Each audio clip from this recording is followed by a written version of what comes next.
નમસ્કાર મિત્રો, શું તમે પણ ઈચ્છો છો કે તમારા મહેનતના પૈસા તમારા માટે કામ કરે?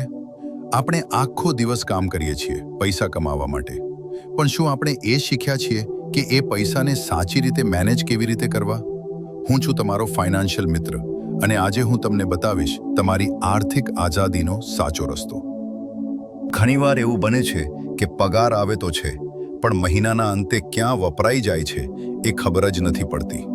મોંઘવારી દર વર્ષે વધી રહી છે અને જો તમે તમારા પૈસા માત્ર બેંક એકાઉન્ટમાં રાખશો તો તેની કિંમત ધીમે ધીમે ઘટતી જશે. શું તમને પણ ડર લાગે છે કે ક્યાંક ખોટી જગ્યાએ રોકાણ તો નથી થઈ રહ્યું ને? બસ આ જ મૂંઝવણ દૂર કરવા મેં આ ચેનલની શરૂઆત કરી છે. અહીં તમને મળશે એકદમ સરળ ગુજરાતીમાં સરકારી સ્કીમ, શેર બજાર, મ્યુચ્યુઅલ ફંડ્સ, ટેક્સ સેવિંગ અને રિટાયરમેન્ટ પ્લાનિંગની સાચી માહિતી. મારો હેતુ તમને જટિલ ગણતરીઓ શીખવવાનો નહીં, પણ સાચા નિર્ણય લેવામાં મદદ કરવાનો છે. તમને પ્રશ્ન થશે કે મારો જ વિશ્વાસ કેમ કરવો? મિત્રો, ફાઇનાન્સ ક્ષેત્રમાં કામ કરતી વખતે મેં જોયું છે કે લોકો ટિપ્સ પાછળ દોડે છે અને નુકસાન કરે છે. હું અહીં તમને ટિપ્સ આપવા નથી આવ્યો, પણ તમને એક્સપર્ટ બનાવવા આવ્યો છું. અહીં જે પણ માહિતી મળશે તે રિસર્ચ અને ડેટા પર આધારિત હશે. ચાલો આજે જ એક શરૂઆત કરીએ. તમે ગમે તેટલું કમાતા હો, આ 50-30-20નો નિયમ યાદ રાખજો. 1.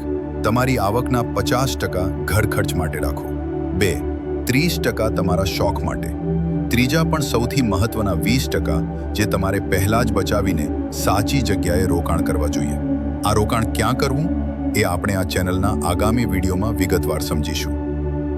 જો તમે પણ તમારા પરિવારનું ભવિષ્ય સુરક્ષિત કરવા માંગતા હો તો આજે જ આ ચેનલને સબસ્ક્રાઇબ કરો અને બેલ આઇકોન દબાવો, કારણ કે હવે આપણે ગુજરાતીઓ માત્ર કમાશું નહીં, પણ સમજદારીથી રોકાણ પણ કરીશું. મળીએ આવતા વિડીયોમાં.